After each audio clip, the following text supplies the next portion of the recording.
Okay, so our session started. We're allowing our colleagues to attend. And in like 10 minutes, we're gonna start. Sure.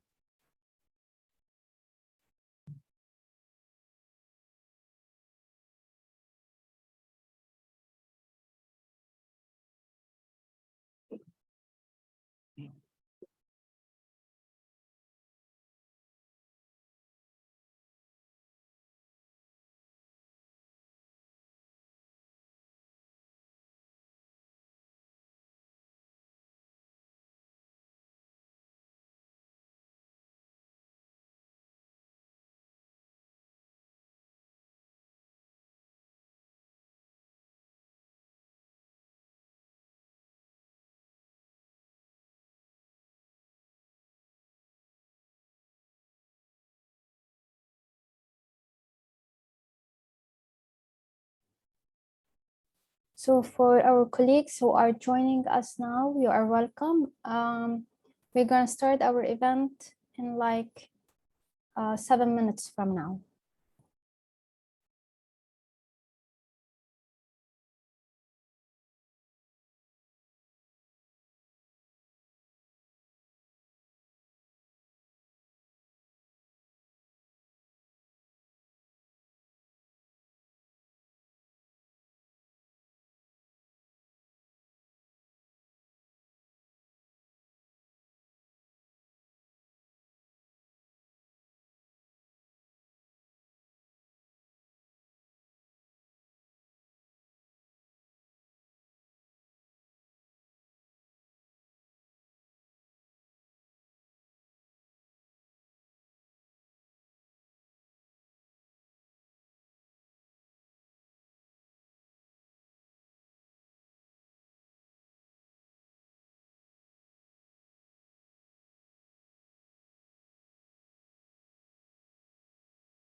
Dear colleagues who have joined us recently, welcome.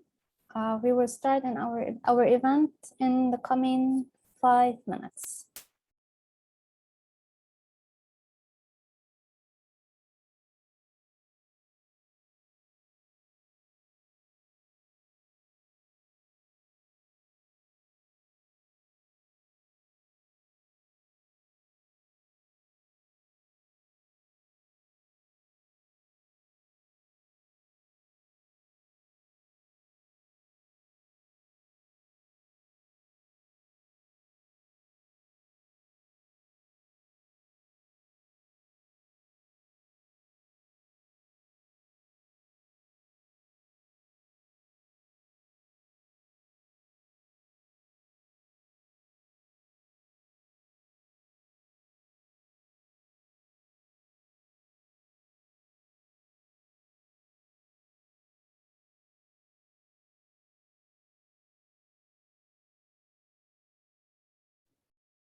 So Dr. Muhammad, are they doing any campaigns in UAE regarding lung cancer awareness this month?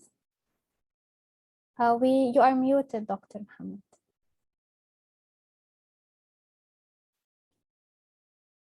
Yes, I believe بالSSMC احنا عندنا يمكن النكست ويك حاجتين، حاجه تعرف حاجه اسمها انتي مايكروبيال اويرنس ويك بلس في I think session about the lung cancer awareness.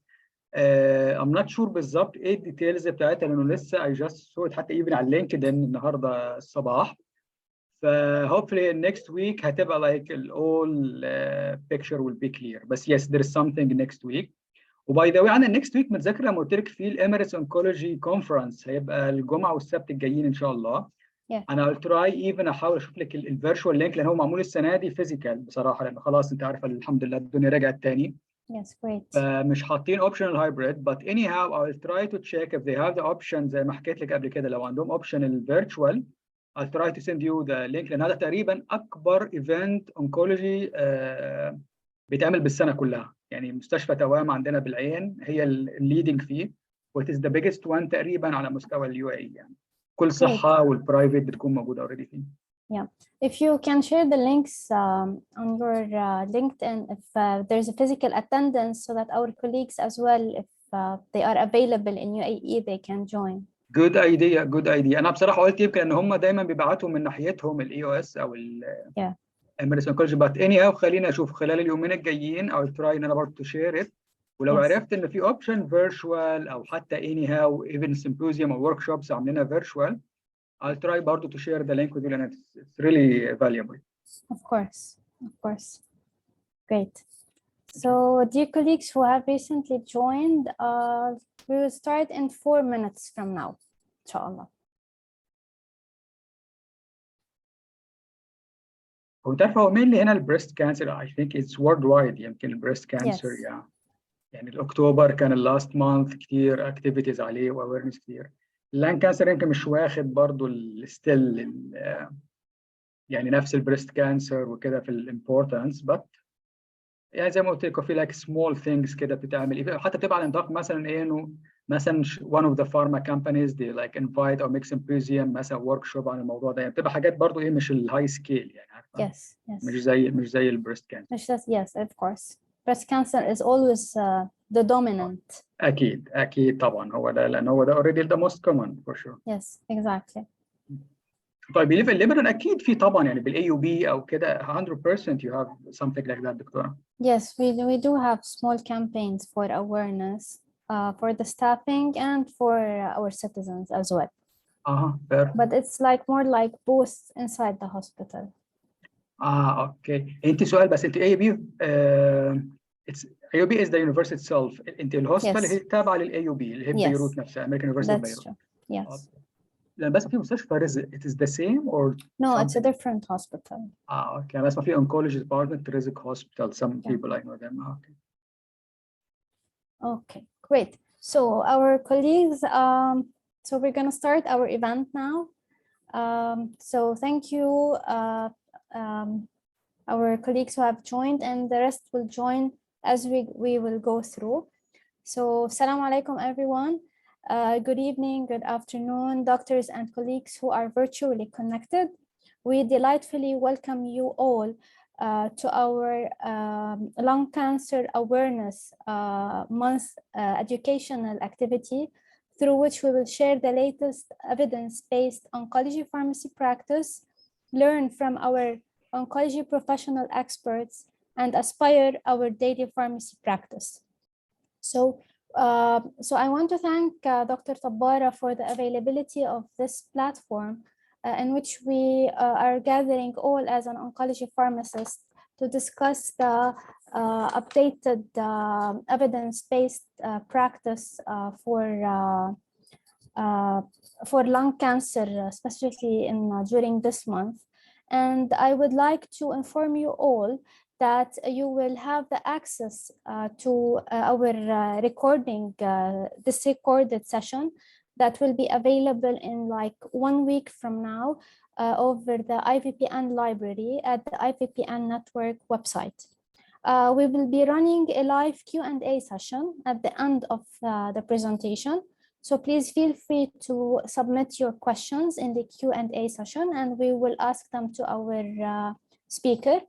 And in case the time didn't allow, we will get back to you by email that you have registered for this session. So with no further delay, allow me to introduce Dr. Youssef.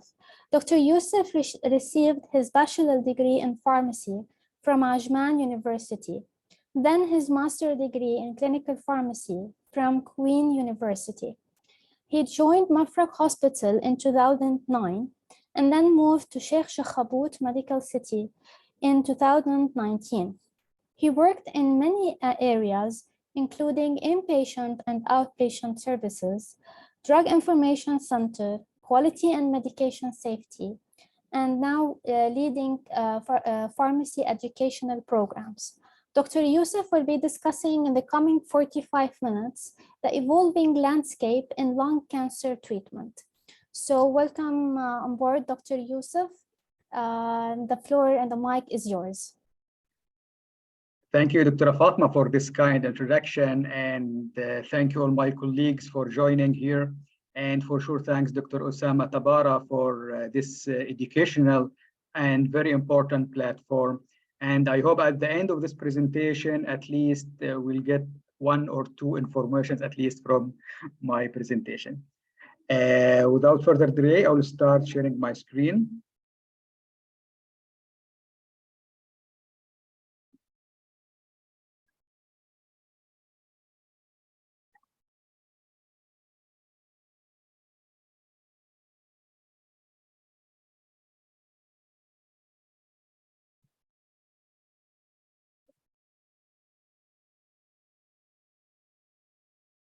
Is it clear now showing? Yes, doctor. Okay, so good evening again, everyone. Tonight we'll talk about the evolving landscape in lung cancer treatment. As Dr. Fatma mentioned, November is the month of lung cancer awareness. So we have selected this topic to be discussed tonight.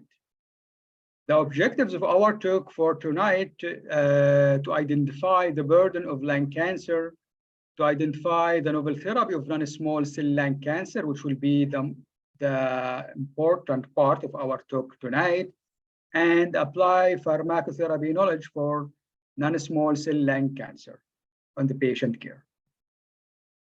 So as worldwide, lung cancer is one of the most common cancer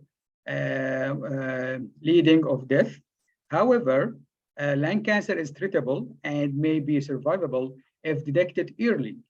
And everyone have to familiarize himself with the symptoms of lung cancer and with screening criteria where he lives. So in UK in 2018, among the most 20 common cancer types, it has been found that lung cancer is the third type of cancer dominant in UK. That means it's one of the most top common type of cancers. Lung cancer is a leading cause of cancer death worldwide. So if you see here the statistics in 2020, we'll find that new cases almost was 2.2 million cases, and the death of them is 1.8 million, which is a high percentage. And the number of lung cancer accounts for more deaths than colon, breast, and prostate cancer.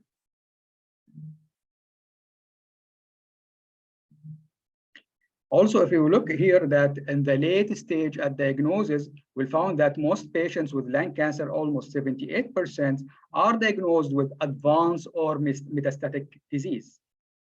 The lung cancer subtypes, as you see here in the right, that the majority, which is almost 85% of the lung cancer, is non-small cell lung cancer, and only 15% is the small cell lung cancer. Among the 85%, we have that 40% type of adenocarcinoma and 30% of squamous cell carcinoma. So this is the major two subtypes of the non-small cell lung carcinoma. And that's why we'll focus tonight on the non-small cell lung carcinoma, because it's the most dominant type.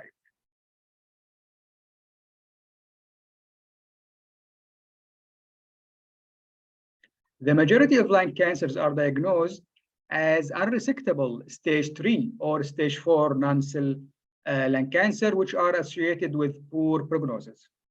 So as we mentioned, like from 85 and even 90% of all the cases are non-small cell lung cancer, and the majority are adenocarcinoma.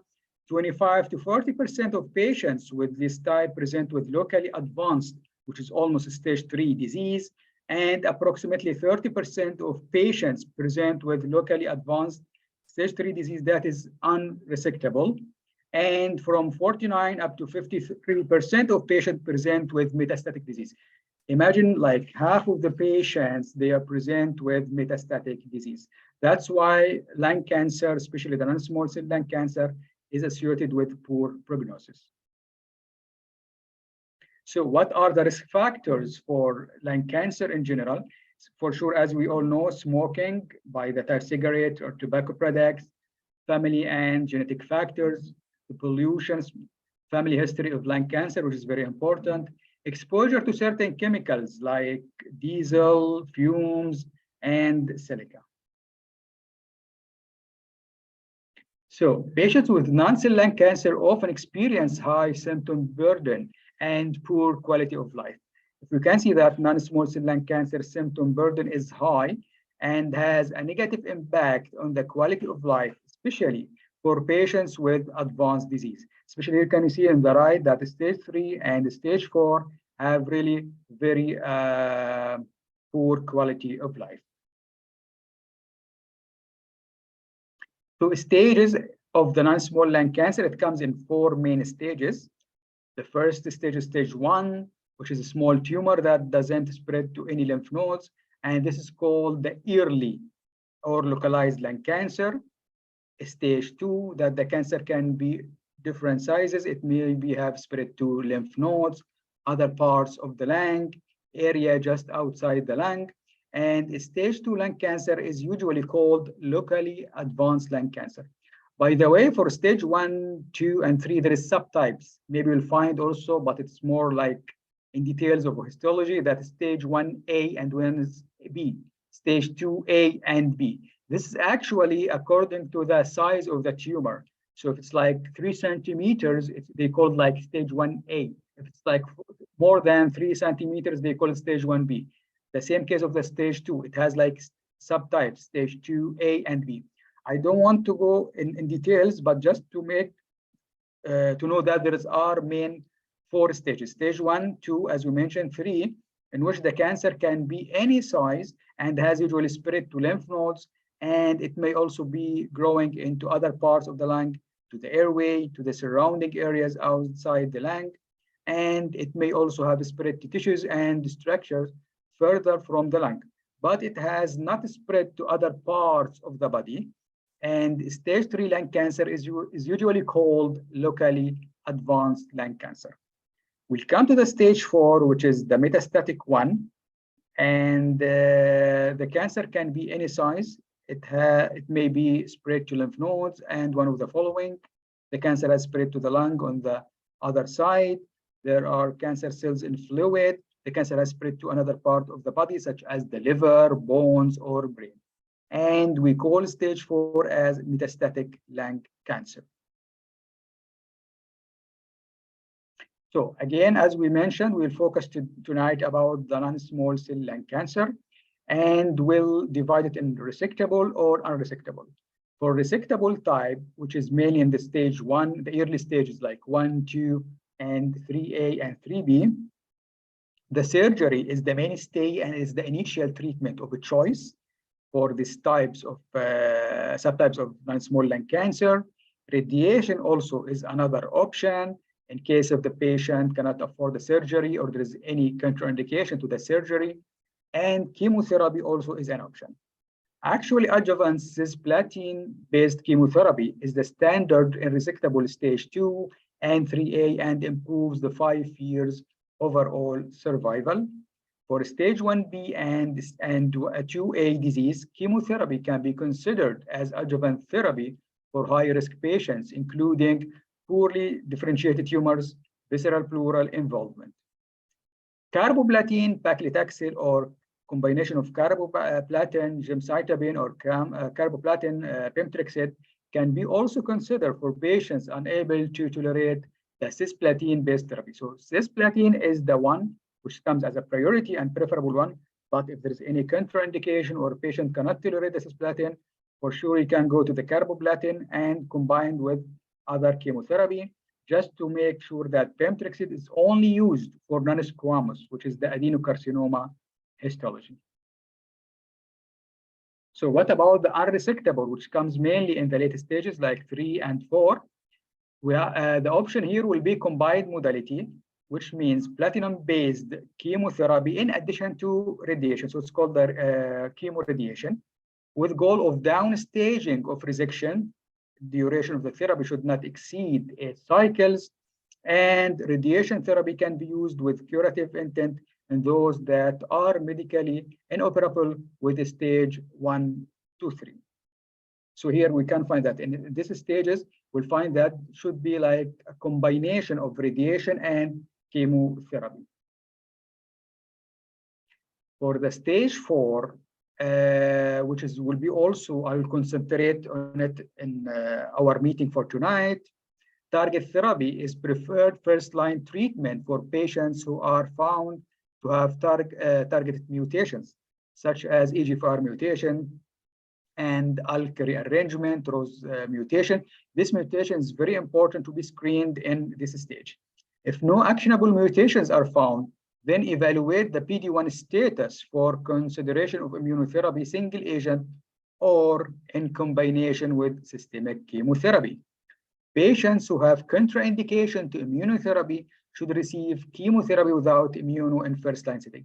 I'll go also in details, maybe at the end of the slides, about the stage 4 management, the targeted therapy, and immunotherapy, because this actually is the standard of therapy now, and it's the promising therapy for the non-small cell lung cancer. So if you can see the latest version of NCCN guidelines for non-small cell lung cancer, as we mentioned, surgery will be preferred, especially in the early stages. And after that, we have the adjuvant treatment by chemotherapy, as we mentioned, cisplatin, for example, with other, for example, gemcitabine or other chemotherapy. And here I'd like to have highlight about the role of atezolizumab, which is one of the immunotherapy checkpoint inhibitors, or osimertinib EGFR medication. This actually newly in the guidelines that atezolizumab and osimertinib has a role as adjuvant treatment. And it's mainly in the adjuvant treatment, you check with the patient. If he has EGFR mutation, then osimertinib will be the drug of choice, and you can continue using osimertinib for up to 3 years. I think this was according to a big trial called the ADORA trial, which has studied the use of osimertinib as adjuvant therapy. For atezo, if the EGFR is negative, then you have the choice to use the atezolizumab for about 1 year. Also, I'd like to mention now that stage 3, we have a different concurrent chemoradiation. As we mentioned, you use chemoradiation together. Then in the adjuvant treatment, which is also one of the new things in the guidelines, actually like 2 or 3 years only, the durvalumab, it has a great role as adjuvant treatment in stage 3 non-cell lung cancer, and it was according to also an important trial called the Pacific trial. I believe it was approved in 2019 to use the durvalumab as adjuvant treatment for stage 3 unresectable non-small cell lung cancer. For the ASCO, it is the same also, and I have to highlight here that maintenance of durvalumab, PD-L1 is above 1%. It's given every 2 weeks for 1 year, and it's called the maintenance or the consolidation treatment as adjuvant treatment for stage 3 non-resectable non-small cell lung cancer. In the left of the slide, you can find that the new standard of care is the adjuvant osimertinib post-tumor resection, and it's up to 3 years. So it's also the same as we mentioned in the NCCN guidelines. Here, the first line advanced for non-small cell lung cancer treatment, and this mainly for the advanced or for the metastatic. We'll find the mutation, the gene mutation, EGFR, the ALK, the ROS1, the BRAF, NTRK. There is also others. I will go by details in this gene mutations.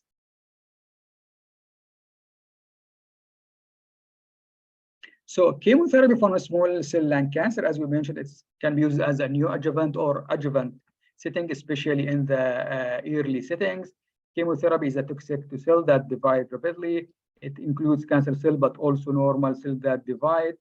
As we mentioned, it's used as a neoadjuvant or adjuvant setting. And for sure, as you know, all the most common side effects, the hair loss, the mouth sore, loss of appetite, nausea, and vomiting, which is very important side effect of the chemotherapy, bone marrow damage. All of these are the side effects of the chemotherapy. And the types, as we mentioned, it's mainly the preferable one is cisplatin, or if the patient cannot tolerate it, we can go for the carboplatin. and you combine it with other medications or other chemotherapy, gemcitabine, venetoclax, or other chemotherapy. What about the targeted therapy, which is very important topic for tonight, and we'll focus on it because actually for the last 10 years, many of targeted therapy has been approved and come to the practice, especially for the non-small cell lung cancer. I believe in all types of cancer, but for the lung cancer especially. So before we go for the medications, I'd like to mention that biomarker testing in non-small lung cancer is associated with challenges. First of all, for sure, the cost and the coverage. Not all the patients can afford the cost of this testing because it's very expensive, and not even every institution have the luxury of having, for example, the NGS technique to have this assay. I mean, it's very expensive technique, and maybe not every institution can afford it. Also, challenges associated with inadequate quantity or quality of tumor tissue were reported, varying turnaround time to obtaining molecular test results with healthcare providers, awareness of rapidly evolving guidelines and reporting, interpreting, and accessing molecular test results. So all these barriers, especially maybe in some institutions, will not be the motivation for some doctors to start doing the biomarker testing, and maybe will follow the old school by giving the chemotherapy and other medications, and not going for the targeted therapy. As you can see here, that the multiple biomarker-directed therapy for non-small lung cancer have been approved across the globe. So we have like almost now 9 gene mutations discovered in the non-small cell lung cancer: the ALK, the BRAF, the EGFR, the KRAS, MET, NTRK, RET, ROS1. These all gene mutations, in addition to the immune one, which is the PD-L1 expression, have been approved. You can see here in worldwide, in US, in UK, and even in our area here in UAE. So this will lead us to the importance, and will emphasize the importance of the bioassay and gene testing, especially after the approval of them. Just to go for principal tips for management. Common supportive medicines, for example, 1 or 3 monthly bisphosphonate subcutaneous injection or denosumab injection for the management of bone pain is very important. You have to monitor the calcium levels and advise in avoiding over-the-counter supplements with medical supervision. Early recognition provides more options for treatment and greater chance of survival. The principles is to recognize and understand and anticipate by learning about how common toxicities are. It's very important as a pharmacist to educate the patient about the toxicity or the side effects of the targeted therapy, and to understand basic principle of toxicity management, and to exclude any other toxicity reasons. So as we mentioned here, and I think you're all familiar by this slide, that the TKIs and the oncogene mutations, it's, as we mentioned, like there is almost 9 gene mutations in the non-cell lung cancer. And the development of the TKI, the tyrosine kinase inhibitors for these types of genetic mutations has been evolved in the last 10 years. And usually we find the suffix of ending of NF, that means it's mainly TKI. And they have the advantage of administered as an oral option in a daily continuous basis.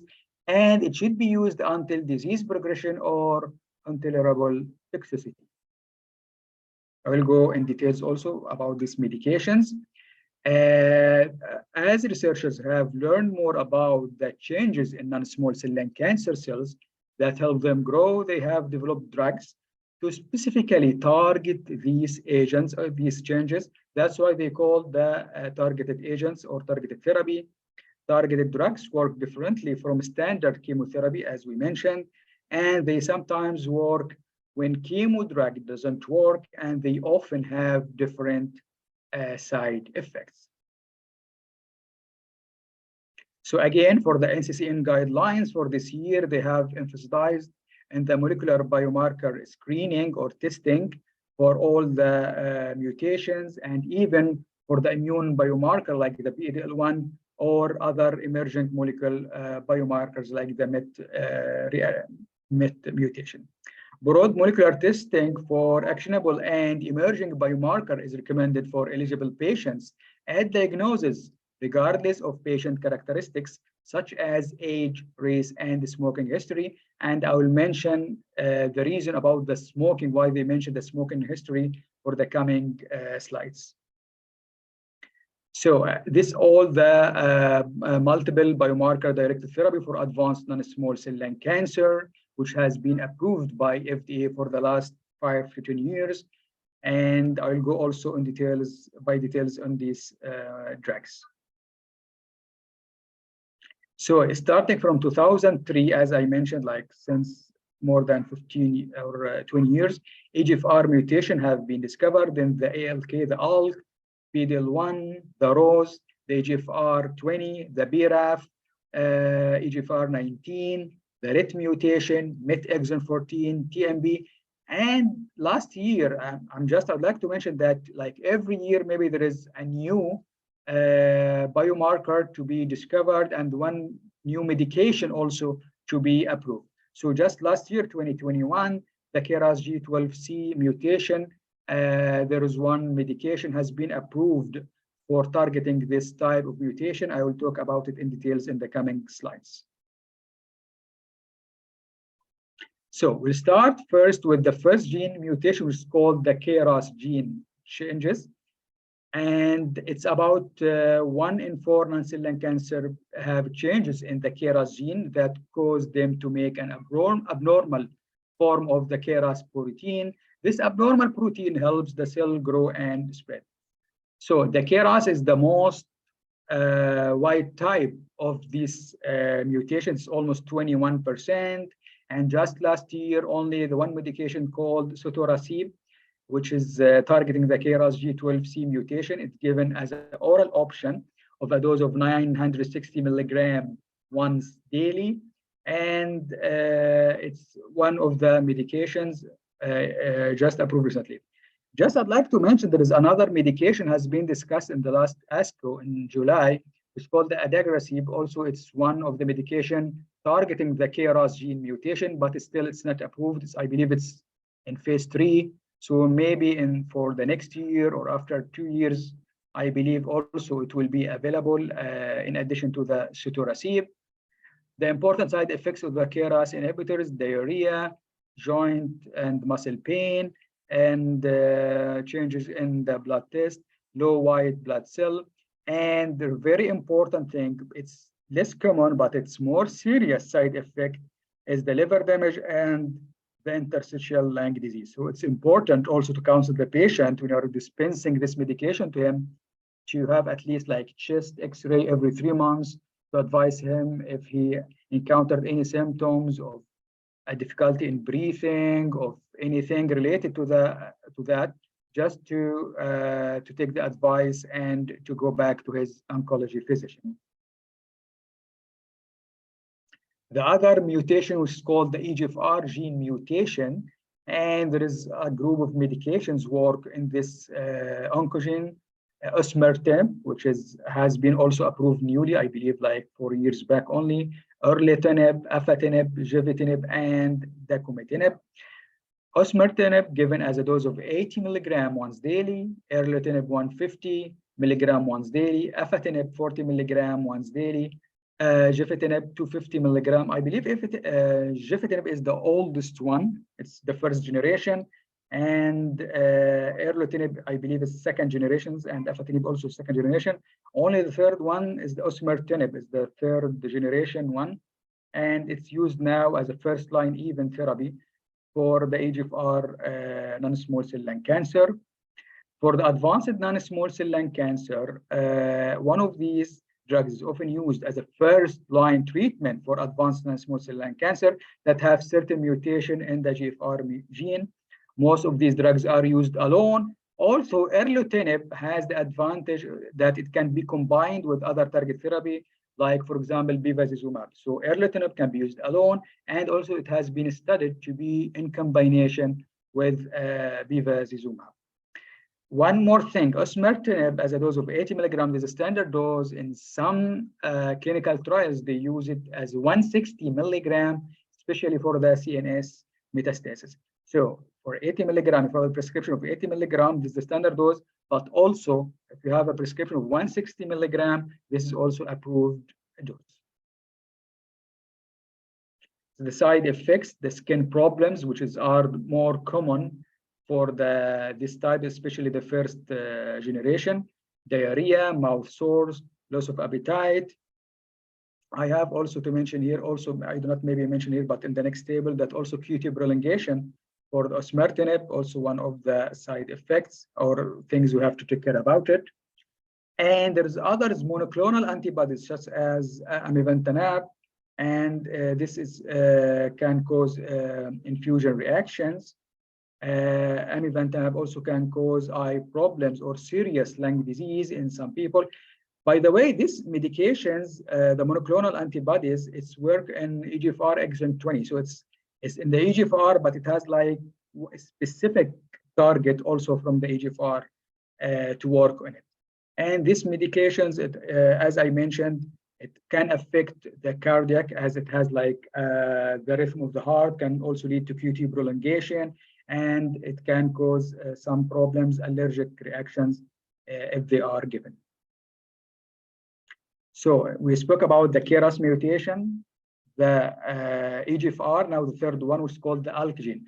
By the way, I would like to mention that ALK gene mainly, and the EGFR, it can, when they test it, it can come to the patients who never smoked at all, but they have this rearrangement, ALK rearrangement, and it's a type of adenocarcinoma, and it's mainly the average age when this mutation comes is around 50 years old. So these the three things which you have to correlate with ALK gene mutation. It comes mainly for patients who have like 50 years or 50 to 55 years old. And for patients also who never smoked before, it can happen this rearrangement. And it's for sure, it's a type of adenocarcinoma. The most medication works in the ALK mutation, the crizotinib, which is a very old medication, the first generation. After that, we have the certinib, alectinib, brigatinib, and lorlatinib, which is the last one approved from this group. For crizotinib, it's given as a 250 milligram BID. For certinib, I have to focus on this point that the standard dose is 450 milligram with food. And why I mention here, because this updated in the leaflet, I believe 1 year or 2 years back, that for certinib, the standard dose was 750 milligram once daily, regardless of the food. Now it has been updated in the package leaflet that it can be given as a 450 milligram if it's given with food. So I believe this you have also to advise the patient about the dosing regimen. If you use it with the food, he has to stick to the 450 milligram, which is 3 tablets, because I remember it's 150 milligram for each tablet. These drugs can often shrink tumors in people whose advanced lung cancer have an ALK gene mutation. And the side effects, nausea and vomiting, diarrhea, constipation, fatigue, and the change in vision. And I will talk maybe in details because lorlatinib, it has also the peripheral neuropathy, and the edema or the swelling is very common also with this lorlatinib. So we'll go for the other gene mutation, which is the ROS1. I will go faster because I know the time. So we have these medications, crizotinib, also the same medications work in the ALK, it can also work in the ROS. And we have additionally here the entrectinib. It's a new medication given as a 600 milligram once daily dose. So the side effects expected to be as the same we mentioned in the ALK mutation. For the BRAF, we have now dabrafenib in combination with trametinib. One of them is a BRAF protein inhibitor, and the other one is MEK inhibitor. And usually they're used in combination. They have a great role in lung cancer, also in melanoma. Also, it has been approved on that. It has the most common side effect of rash, itching, sensitive to the sun, which is very important. So advise the patient if he's using this medication to use sunscreen if he will be exposed to the sun, hair loss, diarrhea. This is the most common side effects.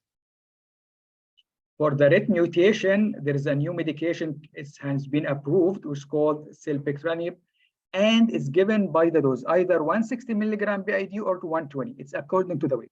So if the patient weight is 50 or more than 50 kg, the standard dose will be 160 milligram BID. But if it's less than 50 kg, the dose will be 120 milligram BID. So the dose is different depending on the weight. Other medication called bralacentinib, which is given as 400 milligram once daily. The most common side effects is the dry mouth, constipation, swelling. That's why it's better to advise the patient to have plenty of fluids, to use saliva substitute in order to reduce these side effects. Other mutation called the MET mutation, which is we have two medications, campatinib and tibutinib, and these two medications have almost the same profile of toxicity for the previous medications: nausea and vomiting, swelling of the hand and feet, and the fatigue. For the HER2 gene, and as you know, HER2 mutation is very common in breast cancer, but even in non-small cell lung cancer, and there is the common medication used in HER2, which is the trastuzumab, especially the antibody drug conjugate trastuzumab deruxtecan in HER2, which is the drug of choice for the HER2 gene mutation in non-small cell lung cancer. But this medication given as IV.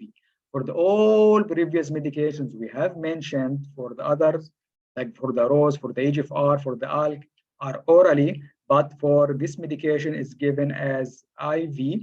And this drug can also cause serious side effect, which is the interstitial lung disease. So again, the advice for the patient about this common side effect, and working with I think the medical oncology have also to consult the pulmonology and make like initial chest X-ray in order to exclude anything about this lung disease or about the pneumonitis. Here I make like these tables. It has the summary of all which mentioned in the previous slides. So I'll go also quickly on that. So I mentioned I have included medications working in the ALK mutation and the EGFR mutation. So crizotinib, you have to look for the ECG and blood samples as a baseline. Side effect is vision disorders, increasing of LFTs, bradycardia, neutropenia. The key interactions, as we mentioned, the cytochrome inhibitors, QT prolongation also is a main concern. Also, the drug-drug interaction with the H2 blockers or PPIs, antacids, and that's why it's advisable for most of these medications to not to use it at the same time of using these targeted therapy. For certinib, as the same ECG, also glucose amylase, because it can cause hyperglycemia and hypophosphatemia. So you have to check the phosphate level before starting this medication, and should not alternate between fast and feed dosing. That's why we stressed in that the dosing, if it's 450 milligram when given with food, the patient has to stick to this dose. If it's 750, it can be used regardless the food. So it can be used with or without food. Lorlatinib, ECG is very important to be done. Also, very important point is the hyperlipidemia.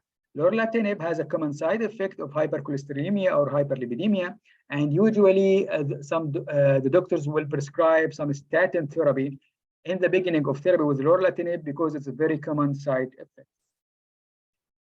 Brigatinib, also you have to do the same, ECGR, blood pressure, heart rate is very important in starting this medication because it can lead to increased blood pressure. Also, if the patient on crizotinib as a first generation and would like to go for brigatinib, you have to stop crizotinib 3 days prior to the first dose of the brigatinib.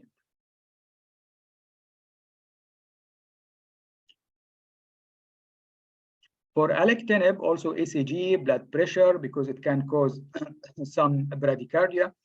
osimertinib ECG, and the caution of the QT prolongation. Erlotinib, the same. Erlotinib is very famous side effects, the rash, and it's one of the common side effects for it.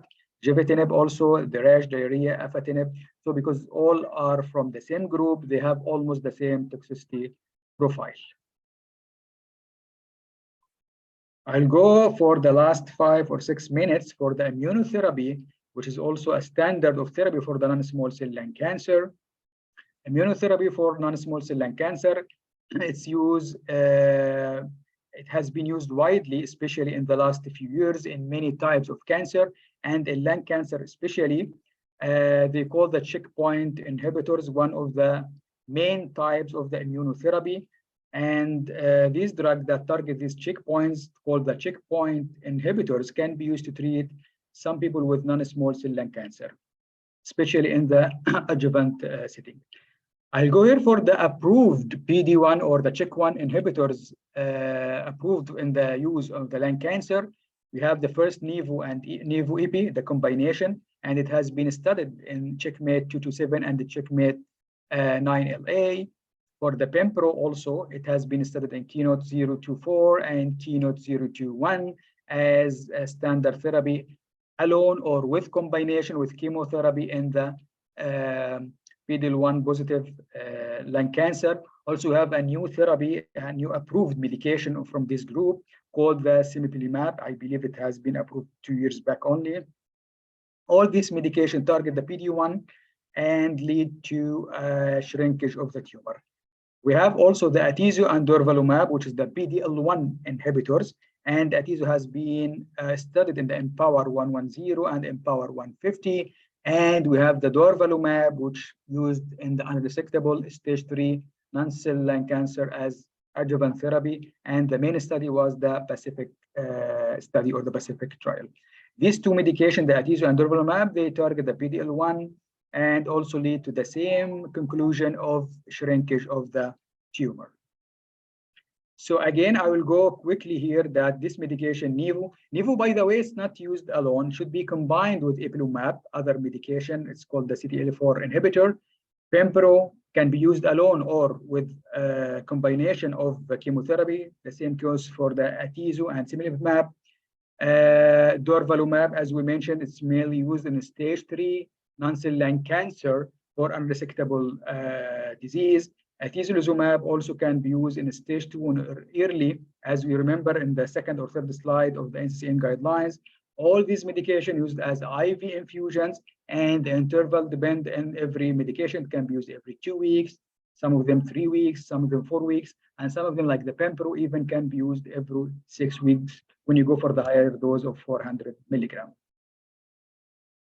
This is the CTLA-4 inhibitor, which is ipilimumab, which I mentioned it should be combined with nivolumab, as nivolumab will not be used alone. It should be combined with ipilimumab, with nivolumab, and it has the possible side effects of fatigue, diarrhea, skin rash, and the same toxicity known for the immune checkpoint inhibitors. Here, the NCCN guidelines regarding the use of the immunotherapy. So as we mentioned here in case, because NCCN guidelines, it separated the PD-L1 in either PD-L1 of over 50% or between 1 to 49% or less than 1%. Here I'll go if the dominant is PD-L1 and PD-L1 is more than 50%. We'll find that the all immune checkpoint inhibitors which we have mentioned, the Pembro, the atezo, the cemiplimab, is a preferred agent.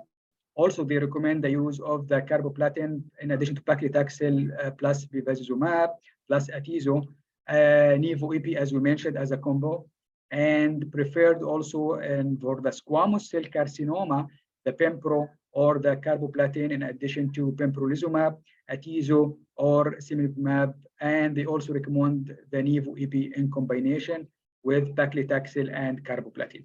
So this all the immune checkpoint inhibitors which has been approved in the treatment of the non-small cell lung cancer.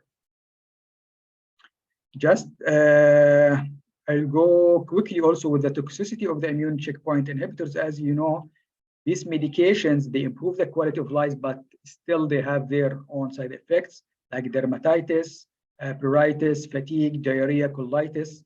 and sometimes elevation of liver enzyme and thyroiditis can cause also, but it's rare, the encephalitis, myocarditis, pneumonitis also, it can happen, neuropathy. These all are side effects or known side effects of immune checkpoint inhibitors. Maybe in the future, we can talk about the management of these side effects in a separate presentation. So what are the take-home messages for tonight?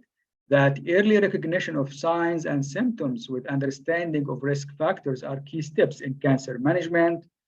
Regimen selection is based on histology, comorbidities, as well as conditioning criteria, and this is rapidly subject to change.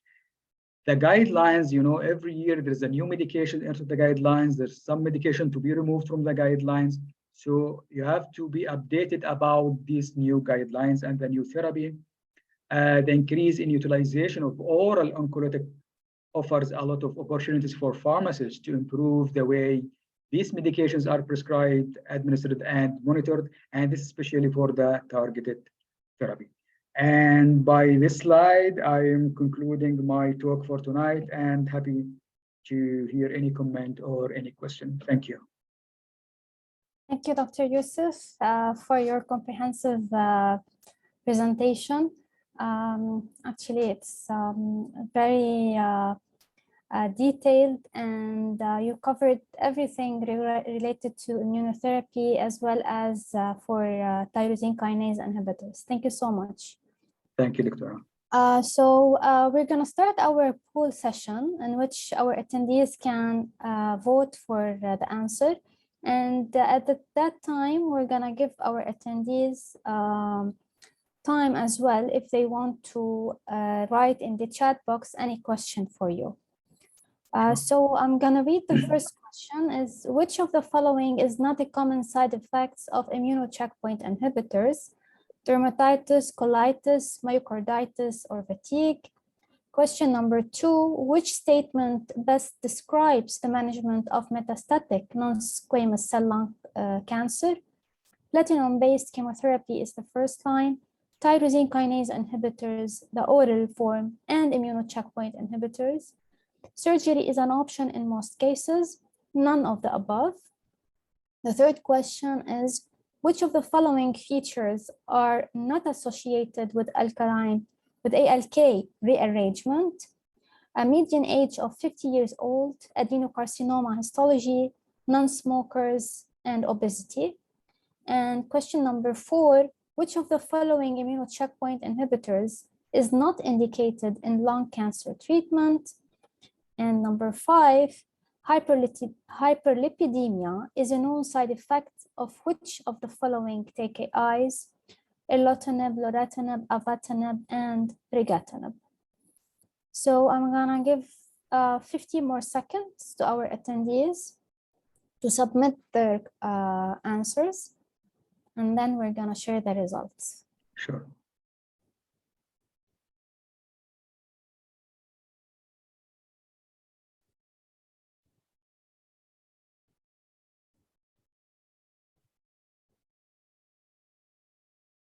Okay, so question number 1.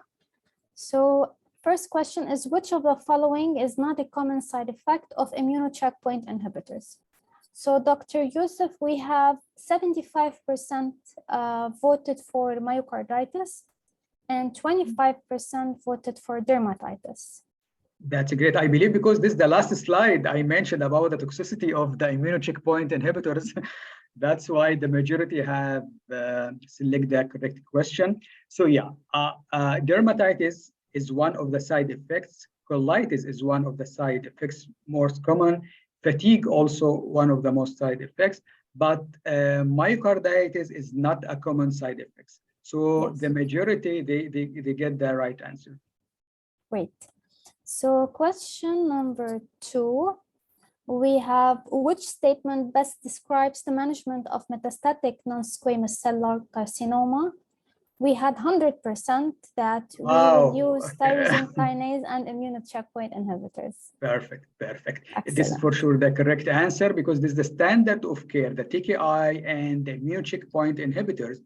Maybe I forget also in the last ASCO, there is like several trials has mentioning the role of the PD-L1 inhibitors or the immune checkpoint inhibitors, even in the early stage.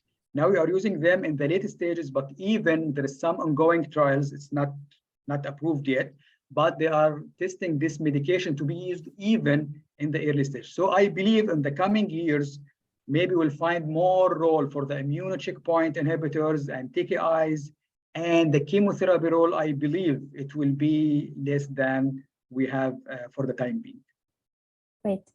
Our third question is which of the following features are not associated with ALK rearrangement?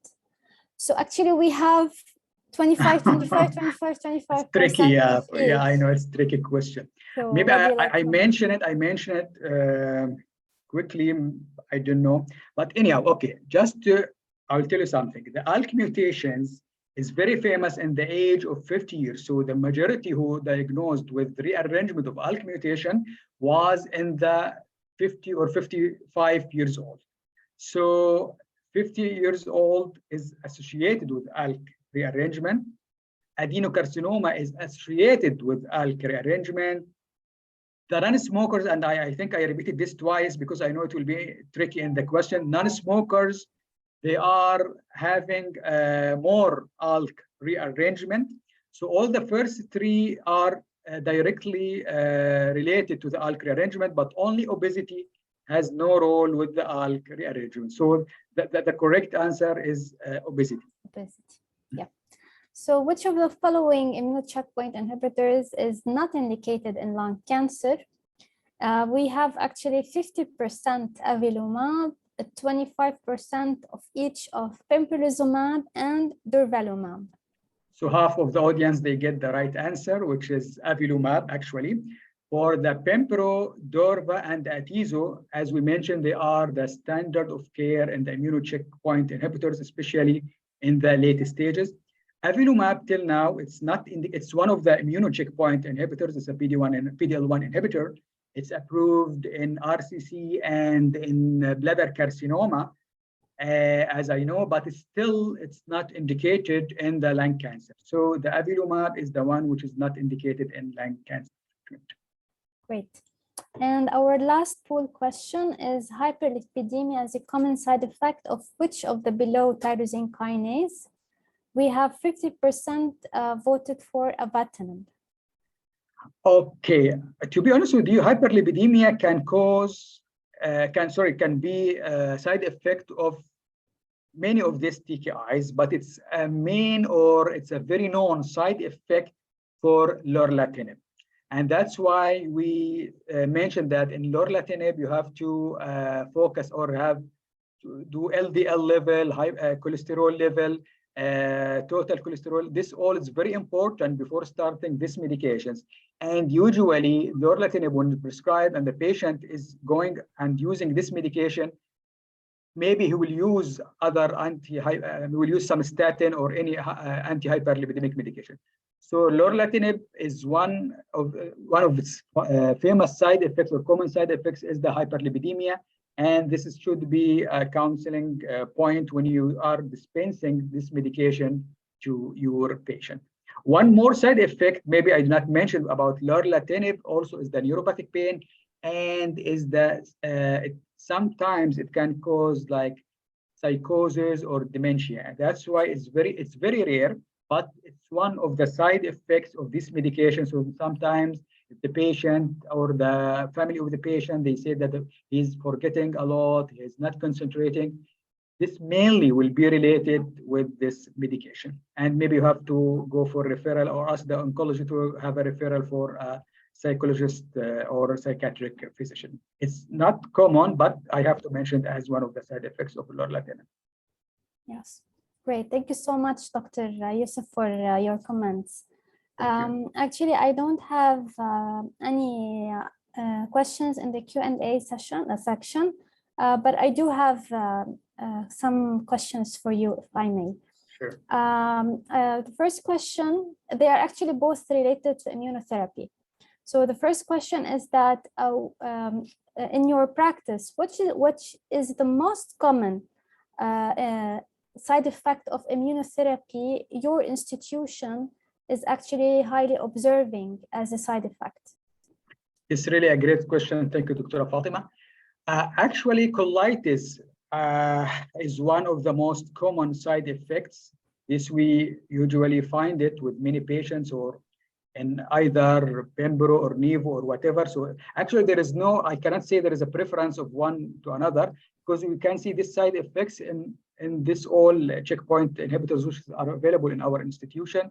Also amylase, increased amylase or pancreatitis, and sometimes it's also one of the side effects, for sure the rash. But I can mention this mainly the three common side effects of immune checkpoint inhibitors we really see like in our daily practice. Okay. Do they usually get admitted to the ER, or they can be diagnosed in clinics or during infusion center during administration? You know, some patients of them needs actually to be admitted to the ward, to the medical ward or to the oncology ward in order to manage these side effects. I remember one of the patients, I believe last month, she was using one of these medications. I'm not sure which PD-L1 inhibitor, and she has admitted in our ward in order for the management of the colitis. So I believe sometimes it's needed, to be honest with you, to have admission and observation of the patient, because maybe he will given some infusions of biologics to relieve the colitis. So yeah, but to be honest with you, the majority doesn't need that admission. But I can say there is some number of patients who will be needed to admitted to the ward and take an extra care. Okay, great. So I would thank you so much, Dr. Yusuf, for this comprehensive presentation. So we have reached to the end of our session today. It was actually very interesting and interactive as well as challenging session, especially in the pool questions. Thank you, Dr. Fatma. Actually, it's this area, you know, lung cancer, especially non-small cell lung cancer, is like really a huge area. And I tried to make it more concise because, you know, there are a lot of medications have been approved, and it's also available in our institution. The majority of the medications, which I mentioned now, they are already in our formulary. That's why it's very important for the clinical pharmacist and the oncology pharmacist to have an idea about these medications and the counseling tips about these medications. Yes, that's true. So I want to thank you, Dr. Yusuf, so much for being with us for the next time, for the second time, about in the special awarenesses campaigns. I want to thank our colleagues for joining us during this evening. And I want to thank as well the oncology and the operation organizing team for the availability of this platform. Please note that we will share a certificate of attendance within around 3 to 4 weeks from today. And stay tuned for the coming events. And thank you for your trust in IVPN Oncology, and have a nice evening, everyone. Thank you so much. Thank you, Dr. Fatma. Thank you, everyone.